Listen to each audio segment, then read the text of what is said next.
अस्सलाम वालेकुम जी। तो आज हम बात करेंगे कि शॉर्ट सेलिंग ऑफ सिक्योरिटीज़ क्या होती है, मतलब क्या प्रोसेस होता है शॉर्ट सेलिंग सिक्योरिटीज़ का, और उससे रिलेटेड जो टैक्सेबिलिटी है, टैक्सेशन की जो इम्प्लीकेशंस है और पाकिस्तान में वो क्या है।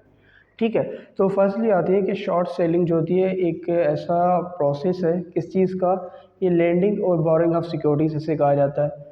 As per rule 13(PH) of income tax rules के हिसाब से जिससे इनको डिफ़ाइन किया गया इस प्रोसेस को, कि क्या होता है कि एक इन्वेस्टर को, या आप कोई कह लें कि कोई कंपनी है जिनका काम क्या होता है कि वो दूसरे इंसान से या दूसरी कंपनी से जिसके पास किसी कंपनी की सिक्योरिटीज़ है, उनसे वो क्या करते हैं, बोरो करते हैं सिक्योरिटीज़।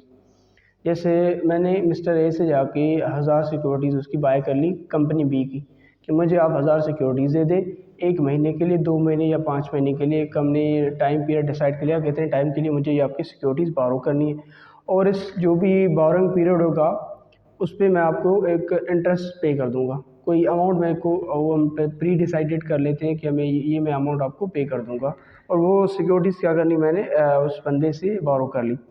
बोरो करने के बाद कॉन्ट्रैक्ट ये होता है कि बोरो करने के बाद मुझे ये रीसेल करूँगा, मैं हायर अमाउंट में मैं उसको रीसेल करूँगा। जैसे मैंने उनसे सिक्योरिटीज़ ले ली, उनको मैंने 150 रुपये में बेच दिया एक सिक्योरिटी को।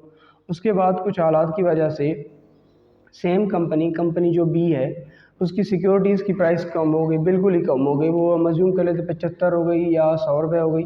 फिर उसी सेम अमाउंट में मैंने क्या कर ली, 100 रुपये या 75 रुपये में मैंने वो सिक्योरिटीज़ ख़रीद ली।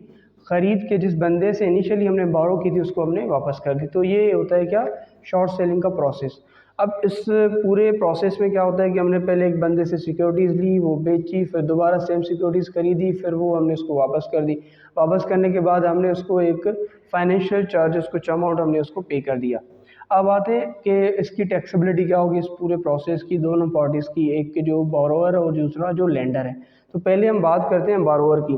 बोरोवर की जो टैक्सेबिलिटी है एज़ पर रूल 13(1)(H), वो ये है कि एक नेट डिफरेंस किस चीज़ का, बोरोवर के हैंड में नेट डिफरेंस जो कहाँ से आ रही, इस पूरी ट्रांजैक्शन से। जब हमने बंदे से बोरो की, उसको मैंने 150 रुपये में बेच दिया, सेम सिक्योरिटीज़ मैंने एज्यूम करते हैं हमने 100 रुपये में खरीद ली, 50 रुपये का डिफरेंस आ गया, और इस 50 रुपये पे मैंने 15 रुपये मार्कअप पे कर दिया। किसको, मैंने जिससे सिक्योरिटी बोरो की थी। तो 35 रुपीज़ जो नेट है ना, ये 35 रुपीज़ मेरा कैपिटल गेन है, और उस पर मुझे टैक्स पे करना है under the head capital gain. आप अगर ये काम फ्रीक्वेंटली भी करते हो पाकिस्तान में, तो ये इनकम फ्रॉम बिजनेस नहीं होगा आपका, ये under the head capital gain ही आएगा।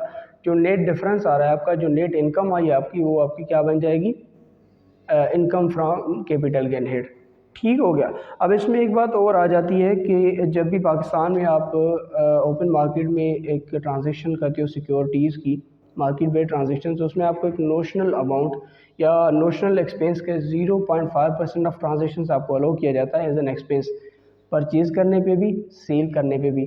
तो ये अमाउंट भी आप प्लेस कर देंगे अपने गेन से। जिस वक्त आपने सिक्योरिटीज़ बोरो करके बेची थी, उसका 0.5% आपको एक्सपेंस अलाउ किया जाता है, और जिस वक्त सेम सिक्योरिटीज़ आप ख़रीद रहे हैं दोबारा, उस वक्त भी आपने 0.5% की एक्सपेंस आपको अलाउ किया जाएगा, और वो आप लेस माइनस कर देंगे किसमें से, आपके गेन में से। तो जो भी गेन आएगा उस पर आपकी क्या हो जाएगी, फिर कैपिटल गेन बन जाएगा, और कैपिटल गेन के जितने भी गिवन रेट्स हैं उस पर आपकी टैक्सेबिलिटी हो जाएगी। अब बात करते हैं कि चलो ये तो एक बारोवर की पॉइंट ऑफ व्यू से बात हो गई। जो लैंडर है जिसने अपनी सिक्योरिटीज़ इनिशियली एक बंदे को दे दी कि आप मेरी सिक्योरिटीज़ ले जाएं, आप मुझे यही सिक्योरिटीज़ वापस कर दीजिएगा एक स्पेसिफिक टाइम पीरियड के बाद। ठीक है, उसको कुछ पैसे दिए होते मिले होंगे क्योंकि उसने अपनी सिक्योरिटीज़ दी हैं, तो उसको कुछ पैसे मिले।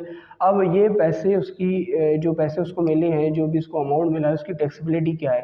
तो उसकी टैक्सेबिलिटी सिंपल ये है, वो प्रोसीड्स, वो इनकम कंसीडर की जाएंगी क्या, मार्कअप इनकम, यानी इनकम फ्रॉम आप ये कह सकते हैं अदर सोर्स इनकम बन जाएगी, और ये FTR इनकम होगी अदर देन कंपनीज़, क्योंकि कंपनीज़ की इनकम फ्रॉम मार्कअप जो होती है वो नॉर्मल टैक्स में आती है और अदर सोर्स के अंडर हेड आती है। ठीक है, तो अगर आप इंडिविजुअल है और आपको ऐसी कोई इनकम आई है तो आपकी FTR इनकम बन जाएगी एज अंडर उसको हम क्या कहते हैं, मार्कअप इनकम। Thank you.